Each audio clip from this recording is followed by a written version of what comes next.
Good morning, cow enthusiasts. Look at that. We're above freezing. Maybe we'll march out like a lamb. We marched in like a lamb. Woohoo, she's nice and bright, and look at that. Getting less and less snow. Everything's running out at the same time. The grain's getting down to the nubbins. Cows are just about, oh, they've got the molasses tub turned upside down this time. It's just about to the end. We'll have a look in there and see. Now they probably dumped it out and find the chunk. Who do we got here? Stella. Hello, Stella. Did you miss me? You ready for your grain? This is a real muddy mess. Poor little things have to, but it's only for a bit more, and then this will be their favorite laying down spot very shortly because it's quite sunny here. Well, that's why I thawed out first. Come on, babies. Grain time. Hey, cowie, cowie. Okay, let's put you in the thing. You know the drill. Don't bump your head. Oh, look at this. Somebody didn't even finish eating the grain. Stella, how come? Eat it. Don't like it? What happened there? See how muddy it is? Look at her. She's... Yuck. So there are no pine cones in there. I'm going to put you in our trusty high-tech clamp here. There you go. How come you guys didn't eat the last of the grain? What's up with that? Oh, well, let's put a microphone on there so you can hear what's going on, too. See if that helps. Where will we put you? Right here? There you go.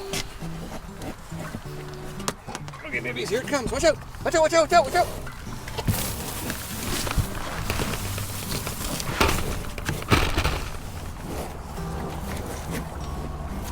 I wonder why they didn't eat that last bit. That's kind of odd. So they slobbered on it and they didn't like the taste of it. The smell of it.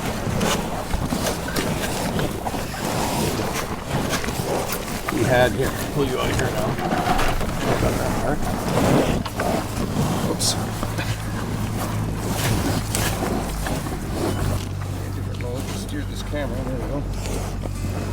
We used to, when I was a kid, have each cow had the, like at the bottom cut off of a 5-gallon or 20-liter plastic bucket, and each cow had their own bucket, and that's what this trough is designed to fit, the bottom of the bucket, and you would line all the buckets up, but then you got to police them and make sure everybody stays in their own, and so then I'm just not quite that motivated, and then they fight back and forth, and with a few cows it's easy, but when you get 5 of them, it's pretty hard to keep everybody behaving themselves. And so I just dump it in and survival of the fittest. There you go, man. Have some. And you can be a little bit like this. There you go.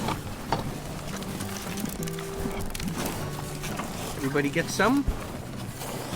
Dots? How are you doing? Are you a happy cow? Good girl.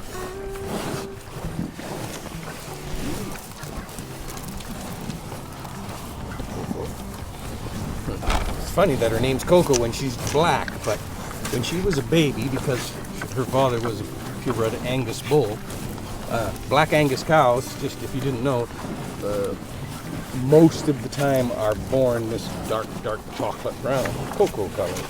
And so she got called Coco because she was just the same color as dark chocolate. But then they often, by about a month and a half or 2 months old, they turn black. And she had a little bit of short horn, so she's got some gray in there. She's kind of a little bit blue in the chops. I'm hoping she does turn blue.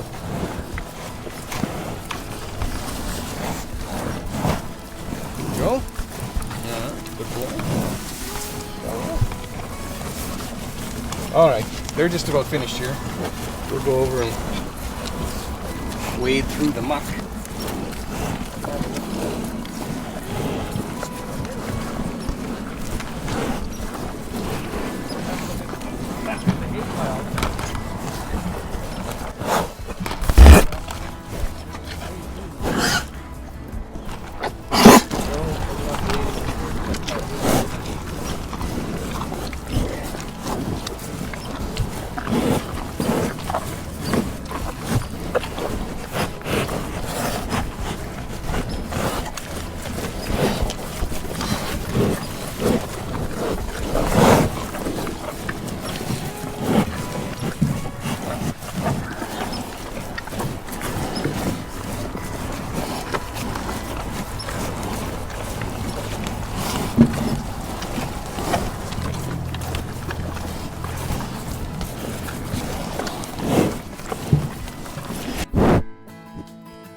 Yeah, somebody did lick it. Look at, there's grain, grain all over it. Oh boy, oh boy. Okay, note to self. That'll be interesting when we're editing. I'll leave it on there.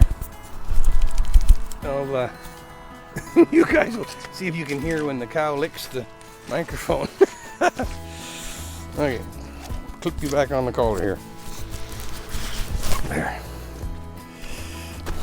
Wading around in the cow guck. What a great video. It's funny, if you've done it your whole life, it doesn't bother me one bit, so long as you've got some rubber boots on or something. And I forget how people who aren't used to cows are just like, "Ooh, cow manure. You're stepping right in it." And I don't even think about it twice. Don't even barely notice it. Ooh. Hey, Stella. Let's see what's in here. You guys, did you pull it out yet? Dots? What? Want to look in this tub? Don't throw it on the ground. Yeah. Good girls. Should we go sort out the hay?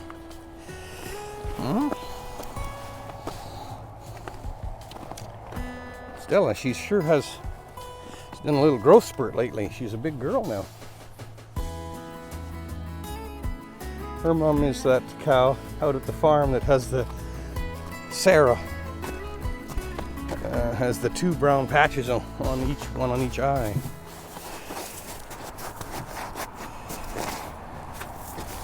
So we'll get our feet demucked a little bit here.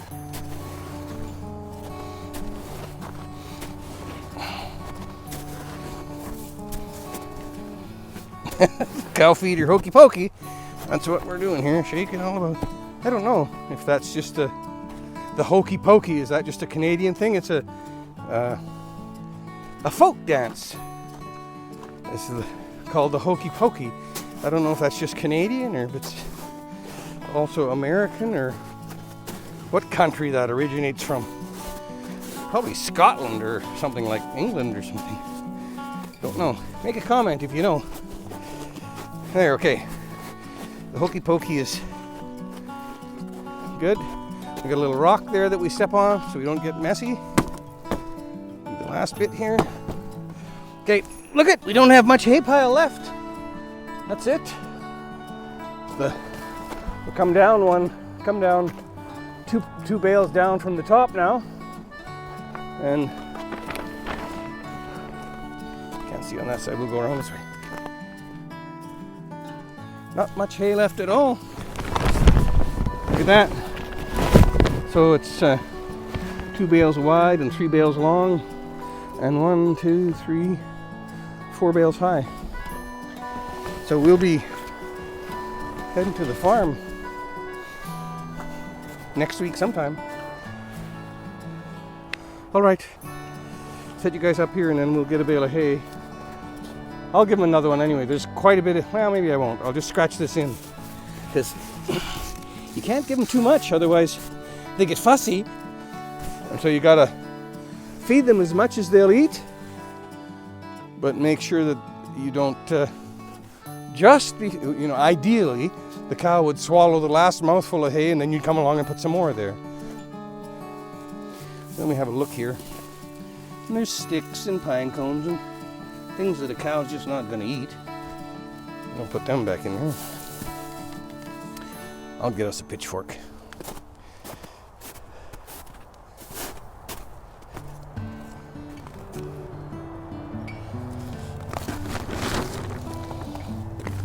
Somewhere under here there's a pitchfork. There you go.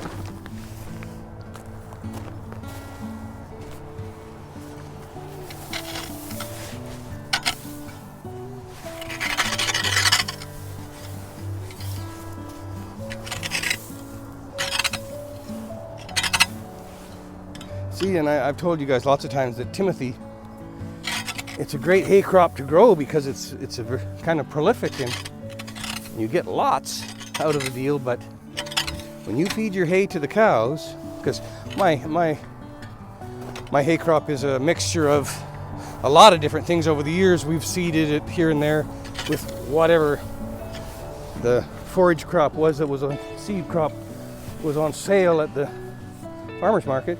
And so there's various things in there, and Timothy's one of them.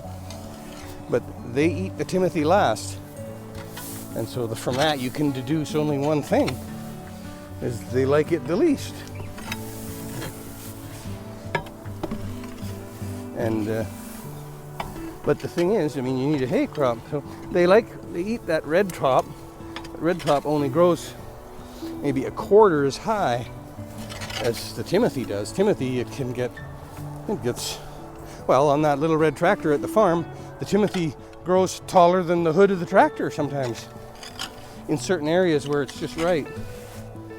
And then the bottom ends of the Timothy get big and thick and coarse, and they don't like that. It's quite a bit of work to chew all the way through that.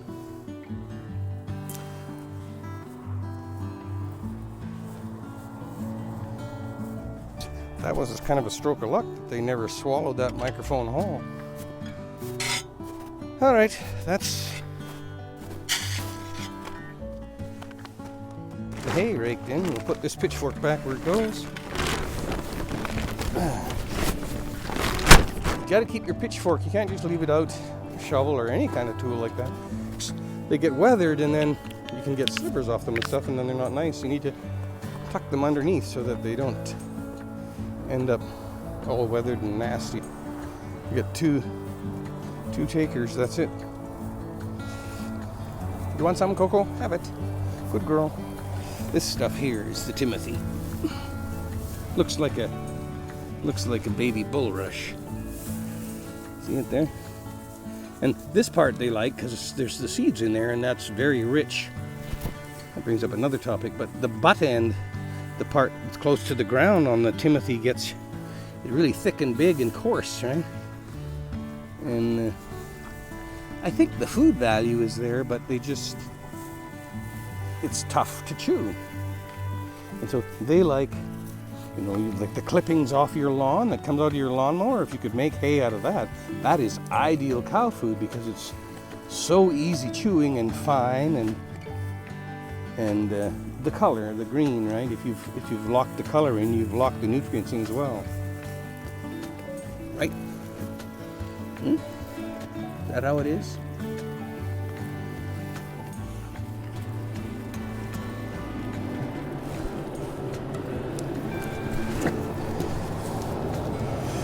See, she's trying to get this coarse stem out. She doesn't like it. That's the bottom end of the Timothy, and it's, well, that's, those straw brooms that you get, and that coarse straw, that's what that's made out of, some kind of straw like that. Very thick stuff. Thank you, Joel.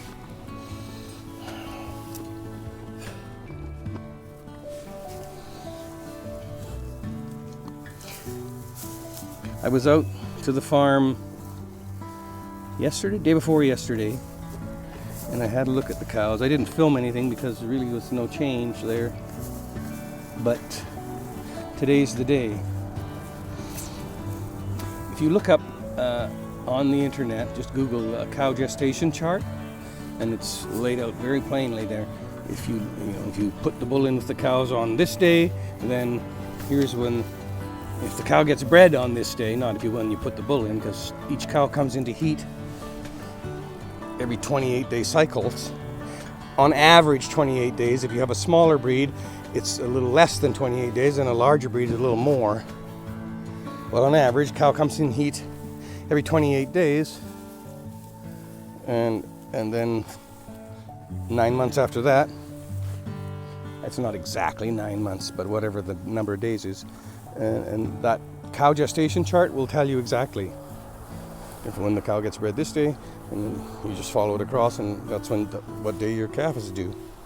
And it's pretty accurate within, well, just like people when the doctor says your due date is thus and such, nobody expects it to be exactly on that day. It could plus or minus 3 or 4 days is kind of how that works. But our due date, if any cows got bred on the very day that we let the bull in, was March 22nd.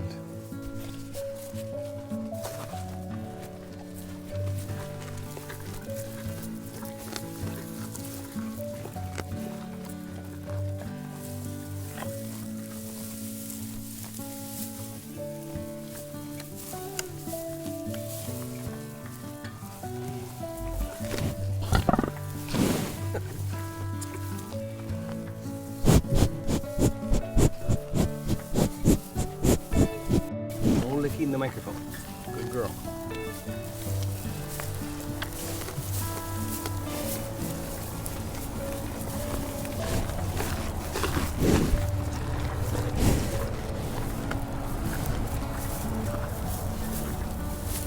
But there's, you look down in here, you can see this little fine stuff here. You can see that there.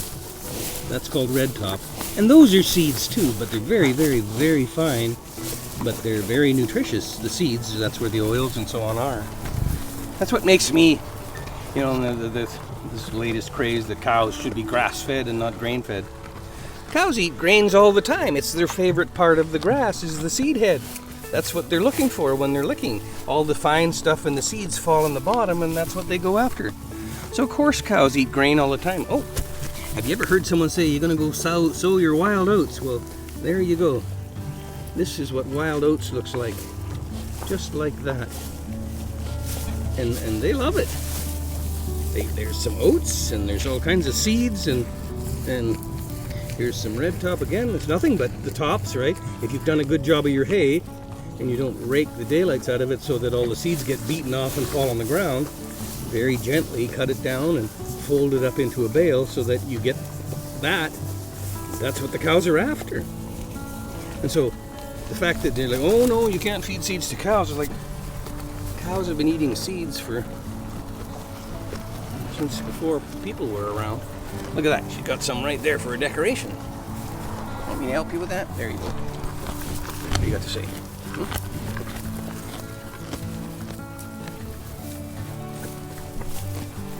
Hey, Cujo?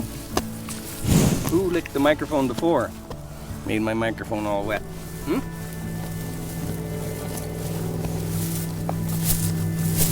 And there's a dandelion right there. You can see that yellow? Oops, he's gonna get it. Where you going? There it is. Dandelions, and if you put your hay up right at exactly the right time, you know, you've got to calculate what your crop is, and when you have the highest amount of seed heads that have sort of formed but haven't started to drop their seeds, that's when you cut your hay down and you get the most nutritious hay, because it's got the more seeds in it. Grains, that's what seeds are. And so people that say you shouldn't feed grain to cows, sure, I get it. Like if you feed it straight to them, it's pretty rich food. But I mean, who's the adult in the room here? Like, feed them the right amount. Especially if you're feeding them hay that doesn't have any seeds in them. That means they're deficient. Right? Do you like seeds, Bambi? And grain? You sure do, don't you? Look at, there goes some seeds in there right now. And a dandelion. If you don't think dandelion flowers have seeds at the bottom of those little puff balls, you're sorely mistaken. Look at that. Good stuff. Clovers, there's a clover seed. Where am I here? There we go. There's a clover seed in there, clover head, dried out. There's seeds on the end of that. It's just silly. Of course they like seeds and grains.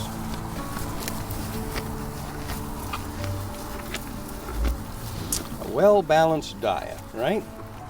Cowie? All right. I always drag it on much further than I intended to, but there you go, you're caught up. Hey, Tim. What do you got to say? What's that? And sparkly snow. The hay pile is quite small. Remember, it used to come way out to here, straight all the way over, and it was about 4 feet to the fence. And you had to sneak around this way and up to here and back to where you can see the footprint there. Was, I think, 180 bales. They ate it all. And you're not even hungry, are you, Dots? Are you gonna come and have some hay? Come on, that's a girl. Hey? Miles wants to know if you like grain or you'd rather not have grain. What do you think?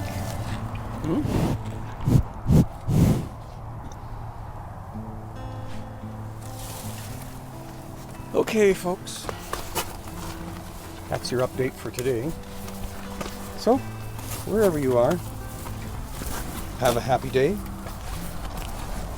And we'll see you next time.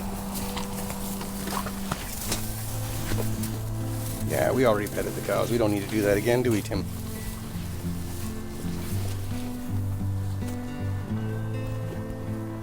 It's a beautiful day. Maybe I'll drive out to the farm and film an update on how the cows look. All right, next time.